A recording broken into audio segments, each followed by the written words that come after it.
നമ്മളെന്നുള്ളതേ നമ്മളെ കോഴിക്കോട് ലിങ്ക് റോഡിലെ ഹലുവ കടയിലാട്ടോ. കോഴിക്കോട് ഹലുവ കാരണം നല്ല പേര് കേട്ട ഫേമസ് ഹലുവയാണ്. നമ്മൾ കോഴിക്കോട് ഹലുവനെ പറ്റി നമ്മൾ കൂടുതലൊന്നും അറിയാത്തതിനുണ്ട്. നമുക്കത് മനസ്സിലാക്കി തരാൻ ഇവിടുത്തെ പണിക്കാരുണ്ട്, അതുകൂടാതെ ഇതിൻ്റെ ഓണറും ഉണ്ട്. റിജാസ് എന്നാണ് ഈ കടേൻ്റെ ഓണറെ പേര്. റിജു എന്ന് വിളിക്കും. റിജു എന്ന് പറഞ്ഞാലാണ് എല്ലാവരും അറിയാം. നമ്മൾ റിജാസ് ഖാനോട് ചോദിച്ച് കാര്യങ്ങളൊക്കെ മനസ്സിലാക്കാം. 53-ലാണ് സ്റ്റാർട്ട് ചെയ്യുന്നത്. കല്ലായി റോട്ടിലാണ്. അന്ന് ഇവിടെ റോഡ് വന്നിട്ടില്ല. അന്ന് ഉപ്പാൻ്റെ ഉപ്പൊക്കെ വെല്ലിപ്പാന്ന് പറയും.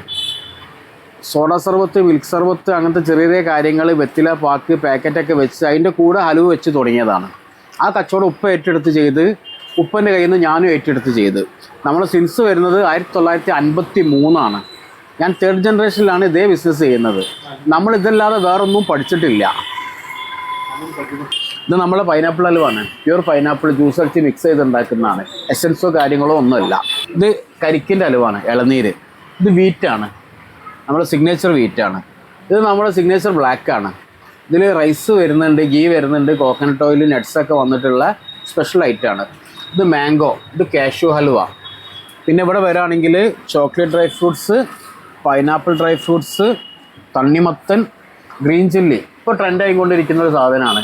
പച്ചമുളകിൻ്റെ ഹലുവ, മധുരം എരും കൂടിയായിട്ട് ആളുകൾ അന്വേഷിച്ച് വരുന്ന സാധനമാണ്. പിന്നെ ഇത് ക്യാരറ്റ് ഹൽവ. ഇത് ബനാനൊക്കെ പിന്നെ പണ്ട് മുതലേ ഉള്ളതാണ്. ബനാന ഹൽവ. ഇത് നമ്മുടെ traditional red, green, yellow, black.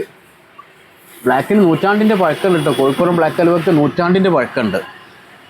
പിന്നെ വരുന്നത് ഇപ്പം വന്ന ഐറ്റമായിട്ടുള്ള കിവി, അനാറ്, മാതളം, ഫിഗ്, വാൾനട്ട്. ഇതൊരു സ്പെഷ്യാലിറ്റിയാണ്, വാൾനട്ട്. പിന്നെ വരുന്ന ഡ്രാഗൺ, പിന്നെ നെയ്യലുവ. ആ ബ്ലാക്ക് പറഞ്ഞ പോലെ തന്നെ ബ്രിട്ടീഷുകാർ ആദ്യമായിട്ട് ഉണ്ടാക്കിയ ഐറ്റാണ് നെയ്യിൻ്റെ ഹലുവ. ബ്രിട്ടീഷുകാർ ഉണ്ടാക്കിച്ചൊരു ഐറ്റാണ് നെയ്യിൻ്റെ ഹലുവ. പിന്നെ മാംഗോ ബദാം ബോക്സ്, ഇങ്ങനെ കാര്യങ്ങളൊക്കെ ആയിട്ടാണ്. അതെ, നമ്മളിവിടെ വെച്ചിട്ടുള്ള എല്ലാ ഐറ്റം കൂടി മിക്സ് ആക്കി ചെയ്യുന്നതാണ് ബോക്സ്. നമുക്ക് ഏറ്റവും ലീഡിങ് ഉള്ള ഐറ്റമാണ് ബോക്സ് ഹലുവ. ഇതൊക്കെ അന്നന്ന് ബോക്സ് ചെയ്യുന്നതാണ്. ചെയ്ത് വെക്കുക അങ്ങനത്തെ കാര്യങ്ങളൊന്നുമല്ല. അന്നൊന്ന് ചെയ്യൂ. ഇതിനായിട്ടൊരാളാണ് രാവിലെ മുതൽ രാത്രി വരെ ബോക്സ് ചെയ്യാനായിട്ടൊരാളാണ്. നമ്മുടെ ഹൽവ എന്ന് പറഞ്ഞാൽ കോഴിക്കോട് വേൾഡ് ഫേമസ് ആണ് ഹൽവ വരുന്നത്. അതൊക്കെ നമ്മൾ ഇവിടെ ഹൽവ ബസാറിൽ നമുക്ക് മേയ്ക്കണ 2 ഷോപ്പ് വരുന്നുണ്ട്. നമുക്കിവിടെ 8 ഷോപ്പ് വരുന്നുണ്ട്. അവിടെയൊക്കെ നമ്മൾ തന്നെയാണ് ഹൽവ ഉണ്ടാക്കുന്നത്. മേക്കിംഗ് ഒക്കെ നമ്മൾ തന്നെ വരുന്നത്. നമ്മുടെ ഹൽവ എന്ന് പറയുന്നത് 2 മാസം ഗ്യാരണ്ടിയാണ്. ഫ്രിഡ്ജിൽ വെക്കാൻ പറ്റില്ല. വെളിയിൽ വെച്ചാൽ 2 മാസം ഗ്യാരണ്ടിയാണ് ഹൽവ. ഇതാണ് ലക്ഷദ്വീപ് ഹൽവ. പണ്ട് ഇത് അവിടുന്ന് ഉണ്ടാക്കി കൊണ്ടുവരുന്നു. അപ്പോൾ ആ താമസവും സമയം ലേറ്റ് ആവുന്ന കാരണമൊക്കെ ഇതിപ്പോൾ ഇവിടെ വെച്ച് ചെയ്യാണ്. അതൊക്കെ ഷോർട്ടാണ്. ഇത് ദീപശർക്കര കൊപ്രയൊക്കെ ചേർത്തുണ്ടാക്കുന്നതാണ്. മെറ്റീരിയൽ അവിടുന്ന് ഇവിടുന്ന് ചെയ്യുന്നത്. കുറച്ചുകൂടി ലാസ്റ്റിംഗ്. ഇത് 2 ഐറ്റം ആയിട്ടാണ് വരുന്നത്. ഇങ്ങനെ വലിയ റോൾ ഐറ്റം വരുന്നുണ്ട്. ഇങ്ങനെ ഐറ്റം ഇതാണ് ഏറ്റവും കൂടുതൽ പോകുന്നത്. ഇത് 2 ബോളായിട്ടാണ് ഉണ്ടാവുക. ഇതൊരു ട്രഡീഷണൽ ഐറ്റം തന്നെയാണ്.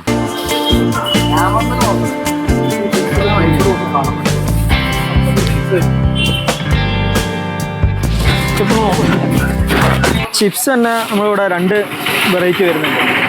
ഇത് കുറച്ച് നൈസ് ചിപ്സാണ്, നല്ല നൈസായിരിക്കും. പിന്നെ വരുന്നത് കുറച്ച് തിക്കായ ചിപ്സാണ് വരുന്നത്. നമുക്ക് ഏറ്റവും കൂടുതൽ മൂവിങ് ഉള്ളത് നൈസ് ചിപ്സാണ് വരുന്നത്. ചിപ്സാണ് നമുക്കിവിടെ ഏറ്റവും കൂടുതൽ മൂവിങ് വരുന്നത്.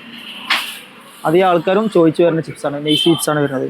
പിന്നെ നമ്മൾ ഇവിടുത്തെ സ്പെഷ്യൽ എന്ന് പറയുന്നത് കോഴിയട, ചുക്കപ്പം, കടക്കപ്പം, അങ്ങനെ ഒരുപാട് വെറൈറ്റി വരുന്നുണ്ട്.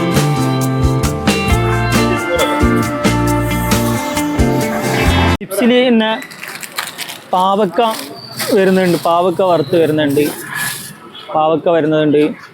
പിന്നെ അതേമാതിരി തന്നെ ബീട്രൂട്ട് വരുന്നുണ്ട്.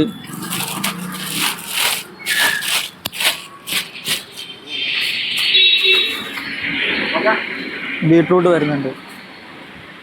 പിന്നെ മസാല ചിപ്സ്, ഉരുളക്കിഴങ്ങ്. പിന്നെ നോർമലായിട്ട് എല്ലായിടത്തും കിട്ടുന്ന സാധനം ഉരുളക്കിഴങ്ങ്, കപ്പ, ജാക്ക് ഫ്രൂട്ട്. അതേമാതിരി മിൻറ്റ് വരുന്നുണ്ട്, മസാല ചിപ്സ് വരുന്നുണ്ട്. ഇത് രണ്ടും റോബസ്റ്റ് കായിൽ ചെയ്യുന്നതാണ്. സാധാരണ നേന്ത്രപ്പഴമല്ല, റോബസ്റ്റ് കായിൽ മിൻറ്റും മസാലയൊക്കെ മിക്സ് ചെയ്തിട്ട് ചെയ്യുന്നതാണ്. കോഴിക്കോടിൻ്റെ സ്പെഷ്യൽ വരുന്നുണ്ട് കോഴിയട എന്ന് പറയുന്നത്. ചിക്കനുള്ളിൽ ഡ്രൈ ചെയ്തിട്ട് ചെയ്യുന്നതാണ്. ഒരു 2 മാസം ലാസ്റ്റ് ചെയ്യുക. അതേമാതിരി കടക്കപ്പം വരുന്നുണ്ട്. ഇത് കല്ലുമ്മക്കായുടെ നീരൊക്കെ അരച്ച് ചേർത്ത് അരിയിൽ ചെയ്യുന്നതാണ്. ഒരു ചുക്കപ്പം വരുന്നുണ്ട്.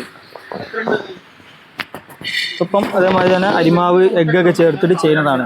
നമ്മളതൊക്കെ കോഴിക്കോടിൻ്റെ ഇവിടുത്തെ സ്പെഷ്യൽ മെയിൻ ഐറ്റമാണ് ഇതൊക്കെ.